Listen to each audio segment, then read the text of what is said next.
सावन के झूलों ने मुझको बुलाया, मैं परदेसी घर वापस आया। जय हिंद दोस्तों, आप सभी का स्वागत है आपके अपने परिवार हाई गोल्स करियर पॉइंट पर। और बने रहिए इंग्लिश सीखने के लिए यतीन सर के साथ। देखिए, जैसे कि हमारा यहाँ पर कंडीशनल सेंटेंस चल रहा था और हमारा जो आज का यह वीडियो है वो कंडीशनल पार्ट 2 है। यानी कि वहाँ पर हमने सीखी थी कि 3 कंडीशन कौन कौन सी होती हैं, यानी कि first condition, second condition and third condition. वहाँ पर इफ का प्रयोग सीखा था और यहाँ पर हम सीखेंगे यूज ऑफ अनटिल और अनलेस। देखिए, यहाँ पर आपको बात की जाए तो अनटिल और अनलेस क्या होता है। तो अनटिल और अनलेस दो ऐसे शब्द हैं जो नेगेटिव शब्द होते हैं। कैसे शब्द होते हैं? नेगेटिव। यानी कि यह पहले से ही नेगेटिव शब्द हैं। इनका हिंदी में अर्थ निकलता है जब तक नहीं। यानी कि जब तक मैं ऐसा नहीं कर दूं तब तक तुम ऐसा मत करना। ऐसा कोई ना कोई कंडीशन होता है कि जब तक तुम नहीं आओगे तब तक हम नहीं जाएंगे। कहा जाता है कि जब तक तुम नहीं पढ़ोगे तब तक तुम सिलेक्शन नहीं लोगे। तो यहाँ पर इस प्रकार के सेंटेंस आते हैं और इनमें डिफरेंस क्या होता है, एक माइनर डिफरेंस होता है इनमें, बहुत छोटा सा। वह समझना कि अनटिल होता है वो टाइम टच कंडीशन होता है। क्या होता है? Time touch condition. यानी कि आप अब कहोगे कि सर टाइम टच कंडीशन कैसे होता है और ओनली कंडीशन क्या होता है, इसे कैसे पहचानेंगे। तो यहाँ पर यह बात इनके साथ में मोस्ट इंपोर्टेंट बात है, उसे ध्यान रखना है कि किसी भी जो कंडीशनल सेंटेंस के साथ में मॉडल का प्रयोग नहीं होता है। यानी कि इनके साथ में किसका प्रयोग नहीं होता है? मॉडल्स का प्रयोग नहीं होता है। मॉडल्स हमारे 10 होते हैं, will, would, shall, should, can, could, may, might, must और आउट टू होती है। यह मॉडल्स का प्रयोग हम किसी भी कंडीशन सेंटेंस में नहीं करते हैं जब कंडीशन वाले वाक्य उनके साथ होते हैं तब, लेकिन दूसरे क्लास में उनका प्रयोग जरूर कर देते हैं।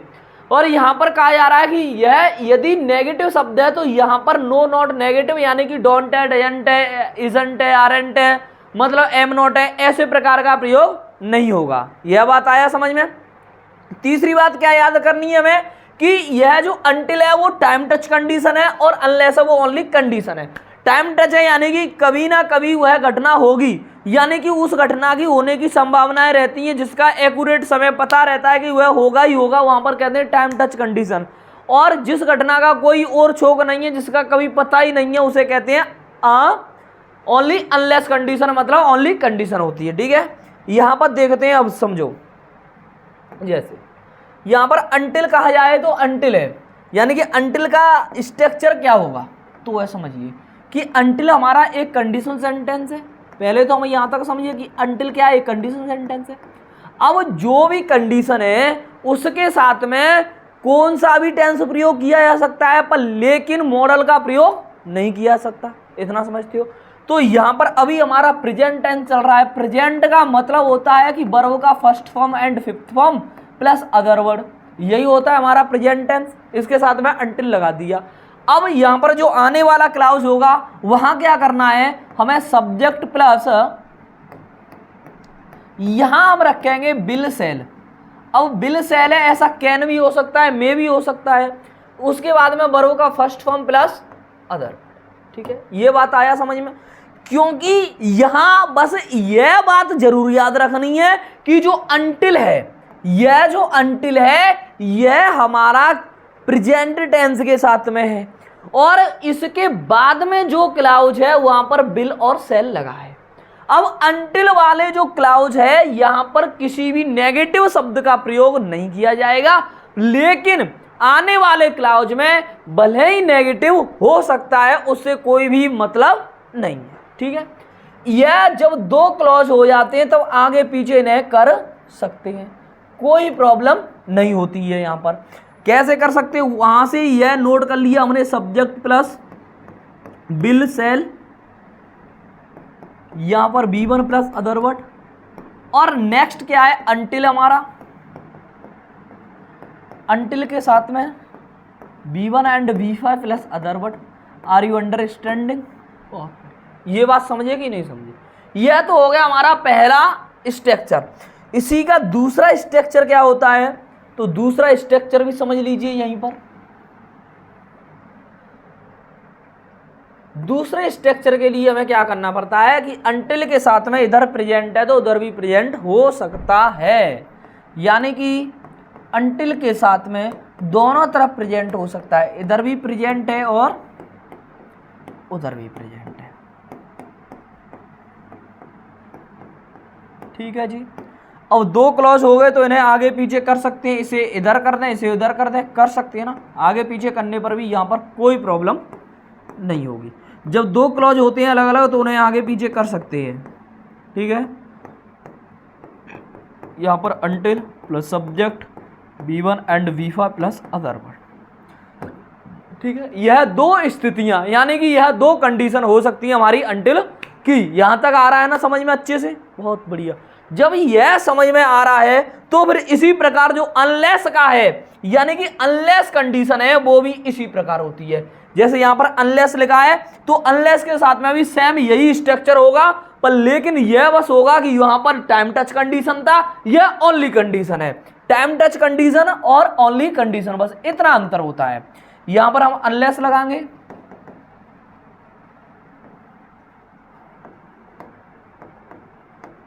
Unless plus subject V1 and V5 plus other word, और यहां क्या रखेंगे आने वाले क्लास में सब्जेक्ट प्लस बिल सेल, और मॉडल्स के बाद आता है वर्ब का first form plus other word. ठीक है, अब दो क्लॉज है तो वही कंडीशन कि दोनों क्लॉज को आगे पीछे कर सकते हैं, कोई भी प्रॉब्लम नहीं होती है। इसे इधर कर देंगे इसे इधर कर देंगे, यहां पर आगे पीछे हो सकता है। यहां करेंगे subject plus will shall V1 plus other word, और यहां पर क्या है unless subject plus V1 V5 plus other word. समझे यह बात अच्छे से आ रही होगी समझ में। अब क्या है नेक्स्ट कि यहां पर ऐसे सेंटेंस आते हैं, ऐसे दो एग्जाम्पल हमने कोई भी लिए हैं, आप हजारों एग्जाम्पल बना सकते हैं इस प्रकार के।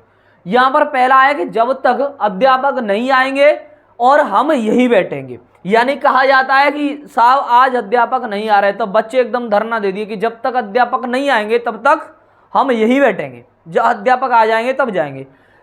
और कोई कहता है कि अध्यापक थोड़े से लेट हैं, जब तक आप यहाँ पर वेट कीजिए, यह भी कंडीशन हो सकती है। तो बच्चे कहते हैं कि जब तक अध्यापक नहीं आएंगे तब तक हम यही बैठेंगे। तो यहाँ पर कोई ना कोई एक टचिंग पॉइंट है कि अध्यापक आ रहे हैं, यानी कि उन्हें आना है, एक समय पर आएंगे। तो जब वहां पर टचिंग पॉइंट होता है यानी कोई ना कोई समय की संभावनाएं होती है, तो वहां पर हम अंटिल का प्रयोग करते हैं। किसका प्रयोग करते हैं? अंटिल का। पर लेकिन वही ऐसा अगर दूसरे यथार्थ में कहा जाए, दूसरे शब्दों में अगर कहा जाए, तो हमारा एक सेंटेंस लिखा है कि जब तक मैं आईएएस ऑफिसर नहीं बनूंगा तब तक मैं शादी नहीं करूंगा। अब देखिए, यह तो एकदम दृढ़ संकल्प ले लिया उसने, एकदम कह दिया कि साहब कि जब तक हम आईएएस नहीं बनेंगे तब तक ब्याह नहीं करेंगे। पर लेकिन क्या पता है कि आईएएस कब बन जाएगा? यानी आईएएस का कोई टाइम फिक्सिंग नहीं है। हो सकता है कि इस बार ना बने, अगली बार बने, हो सकता है कि अगली बार भी ना बने, हो सकता है तैयारी करते करते बूढ़ा हो जाए पर लेकिन आईएएस ना बने, क्योंकि आईएएस बनना एक फिक्स पॉइंट नहीं है। हो सकता है कि आईएएस ना बन के आईपीएस बन जाए, हो सकता है ना कुछ भी। तो जब तक वहां पर टाइमिंग उसकी फिक्सिंग नहीं होती है तो वहां पर अनलेस का प्रयोग करते हैं। यही माइनर डिफरेंस होता है अंटिल और अनलेस में कि अंटिल कहां प्रयोग करना है और हमें अनलेस कहां प्रयोग करना है। अंटिल का हम प्रयोग वहां करेंगे जहां पर कोई ना कोई टाइम टचिंग होता है, और अनलेस का प्रयोग वहां करेंगे जहां कोई टाइम टच नहीं होता है। यह बात समझे या नहीं समझे? तो ऊपरी वाले में हम क्या प्रयोग करेंगे? अंटिल का, और नीचे क्या करेंगे? अनलेस का। ठीक है जी। यहां पर कहेंगे जब तक अध्यापक नहीं आएंगे। अब देखो यहां पर नहीं लिखा रहता है क्योंकि इसका सेंस ही निकलता है जब तक नहीं लिखा रहता है, और यहां बच्चा समझता है कि अगर नहीं लिखा है तो नेगेटिव करना पड़ेगा हमें, और अंटिल के साथ में नेगेटिव जैसे ही करता है वहीं पर वहां मिस्टेक हो जाती है और उसका नंबर कट जाता है।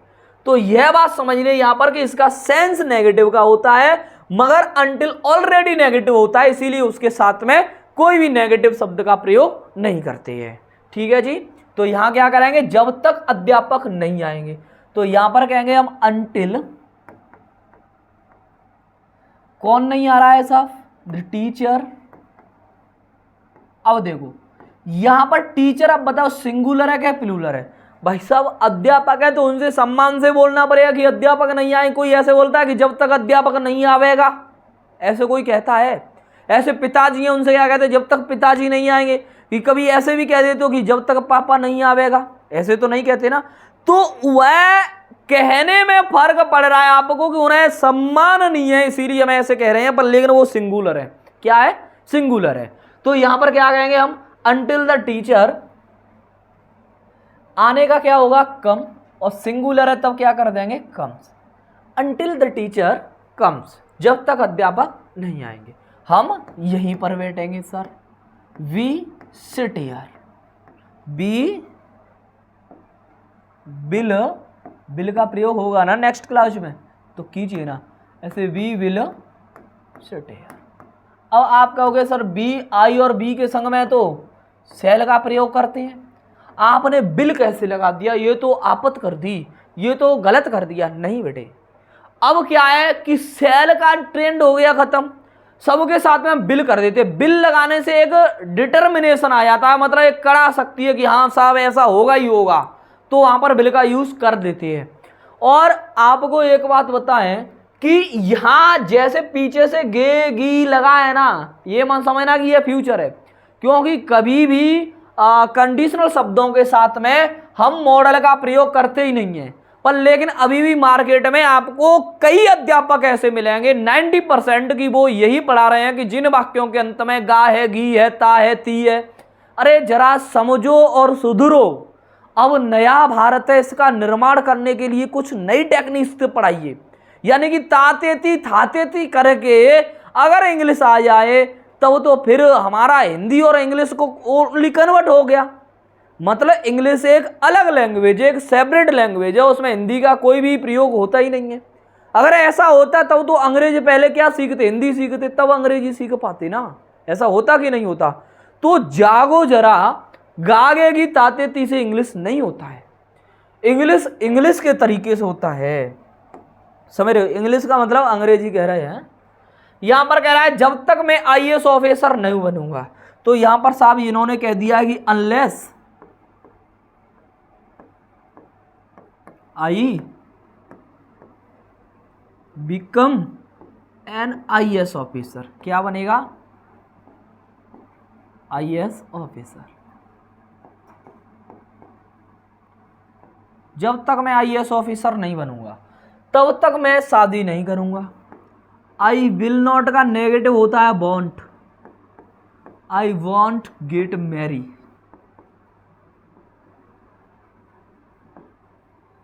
समझे ये बात? समझे ना? अब देखिए क्या बात समझना है कि इससे एरर कैसे पूछ लेगा एग्जाम में। अब देखिए एरर के लिए आपके अब 10th क्लास में भी एरर बेस्ड क्वेश्चन आता है, यानी कि उसमें 20 क्वेश्चन मिलेंगे आपको MCQ। तो वो MCQ टाइम एंड टेंस में से ज़्यादातर कंडीशनल वाक्यों में से आते हैं। तो यह एकेडमिक क्लास के लिए भी जरूरी है। ये मन समझिए, कभी बच्चों के ऐसे ऐसे कमेंट्स आते हैं कि सर हम इसे कौन सी सब्जेक्ट के लिए पढ़ें। अरे सब्जेक्ट तो इंग्लिश है, कि कौन से पेपर के लिए पढ़ें? तो जिस एग्जाम में इंग्लिश आ रही है वहां पर पढ़ लीजिए। इंग्लिश का मतलब है कि जहां पर आपको इंग्लिश पूछा जा रहा है, चाहे बैंक में, CDS में, NDA में, एयरफोर्स में, जहां कहीं भी पूछा जा रहा है, और आपको यदि यहां से कुछ हेल्प मिल सकती है तो जरूर पढ़िए, और कुछ नहीं पूरी हेल्प मिलेगी यहां से। पहला कह रहा है कि आई shall wait until she comes. समझो, यहां पर कह रहा है कि आई shall wait until she comes. यहां पर कह रहा है कि अंटिल सी कम्स, जब तक वह नहीं आएगी। आई शैल वेट, मैं इंतजार करूंगा। कह रहा है मैं इंतजार करूंगा जब तक तुम नहीं आओगी, कहा जा रहा है। तो यहां पर ये तो सही है, अंटिल वाले समय। यहां पर नेक्स्ट क्लास बिल का आगे पीछे हो सकता है, तो ये वाला सही है। यह कह रहा I shall wait until she comes. I shall wait यानी कि मैं इंतजार करूंगा। I shall wait until she will come. अब अंटिल है और विल है, दोनों एक साथ में लगा दिए तो यह गलत हो गया, क्योंकि कंडीशनल के साथ में मॉडल्स का प्रयोग नहीं होता है। दूसरा है until the doctor will come. यहां पर अंटिल भी है और विल भी है, जब दो दो साथ में भिड़ गए कि मॉडल्स कंडीशन में नहीं आएगा सर, तो गलत है। यहां पर अंटिल द डॉक्टर कम्स, जब तक डॉक्टर नहीं आएगा, आई विल वेट हियर, मैं यही इंतजार करूंगा, तो यह बात सही है ना, बहुत बढ़िया। अनलेस ही वर्क्स हार्ड, जब तक वह कड़ी मेहनत नहीं करेगा, ही विल नॉट पास, वह पास नहीं होगा, सही है। यहां पर कह रहा है unless he doesn't work hard, यहां पर डजंट कर दिया मतलब नेगेटिव, अनलेस ऑलरेडी नेगेटिव, तो नेगेटिव नहीं हो सकता, इसीलिए गलत हो गया। बस ऐसे एरर पूछे जाते हैं इससे, इस टॉपिक से आप एरर भी छाट सकते हो। नेक्स्ट क्या है कि जितने कंडीशनल वाले शब्द हैं, कंडीशनल मतलब इफ है, वेन है, वेन एवर है, whatever, wherever, till, as long as, until, unless, before, after, even if, और भी कंडीशन शब्द हो सकते हैं। जैसे यहाँ पर पहला आपको इफ का करा दिया, यदि, वेन है, जब है, वेन एवर मतलब जब कभी, whatever, wherever, till है मतलब तक होता है ना, एज लॉन्ग एज जब तक, अनटिल अनलेस जब तक नहीं, बिफोर पहले, आफ्टर बाद में, इवन इफ, ऐसे शब्द जो आते हैं उनके साथ में यदि तुमने मॉडल्स लगा दिया डायरेक्टली, तो वह सेंटेंस तुम्हारा हो जाएगा गलत। क्या हो जाएगा? गलत। और कैसे कर सकते हैं? पहले हमें टेंस लेना पड़ेगा, प्रेजेंट टेंस ले लिया यहाँ पर B1 B5, फिर उसके साथ में मॉडल्स का प्रयोग कर सकते हैं, तो यह एक्यूरेट मतलब 110% सही होगा। समझे इस बात को? इस बात को समझे कि नहीं समझे? साहब समझे तो कमेंट में हाँ लिख दीजिए, और यदि समझ में आ रहा है तो कमेंटों में, लाइक में, शेयर, सब्सक्राइब में इनमें कंजूसी ना कीजिए। यह कह रहा है कि एज इफ, नेक्स्ट शब्द है तुम्हारा एज इफ। एज इफ माने होता है मानो कि, यह एक कल्पना है। क्या एक कल्पना है? कल्पना समझते हो ना, यानी कि कल्पना सोचना, इमेजिनेशन, वो कल्पना नहीं जो तुम्हारे दिमाग में आ गई कि वो कल्पना नहीं। कल्पना मतलब एक इमेजिनेशन है, जो भी तुम्हारा सोच है। तो वहां पर जितने काल्पनिक शब्द है वहां पर बर का प्रयोग होता है। कोई भी सेंटेंस हो, कोई भी सब्जेक्ट हो, चाहे सिंगुलर या प्लूरल हो, वहां पर यदि तुमने बॉस लगा दिया तो वहां गलत हो जाता है। बॉस लगा के क्या हो जाता है? गलत हो जाता है। जैसे कहा जाता है कि वह इस प्रकार चलता है मानो कि शेर हो, वह इस प्रकार बोलती है मानो कि कोयल हो, लेकिन कोयल नहीं है, यह कल्पना की जा रही है उसकी कोयल से कि जैसे कोयल है वैसे बोलती है। वह इस प्रकार चलती है मानो कि हिरनी हो, मतलब हिरनी जैसी चाल है। इस प्रकार जो कहा जाता है वो सारे सेंटेंस क्या होते हैं? काल्पनिक होते हैं। क्या होते हैं? काल्पनिक होते हैं। उन काल्पनिक सेंटेंसों में बर लगाते हैं पर लेकिन बॉस नहीं लगाते हैं।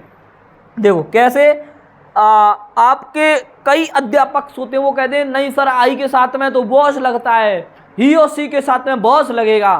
तब उनसे कहिए कि एक बार आइए जरा यतेन सर की क्लास में, हाई गोल्स करियर पॉइंट में, तब वो बताएंगे कि सबके साथ में बर भी चपेट देते हैं। यहाँ पर इंग्लिश एकदम सर्चिंग पॉइंट है। आप जितना रिसर्च करोगे उतना गहराई से सीखेंगे, पर लेकिन आप लोगों को रिसर्च करने का टाइम कहाँ है? रिसर्च करने का पार्ट हमारा है, हम आपको रिसर्च करके देंगे, आप सिर्फ उसे पढ़िए अच्छे से।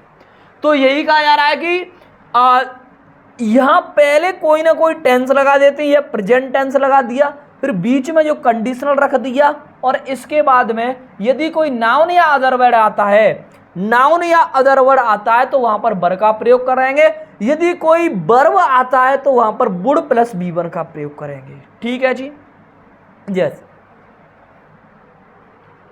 वह इस प्रकार चलता है मानो कि शेर हो, तो यह कैसे होगा? वह इस प्रकार चलता है मतलब B1 B5 लगाना पड़ेगा। देखो इस प्रकार चलता है, इसका कोई इंग्लिश नहीं है, इसका यही है एज इफ।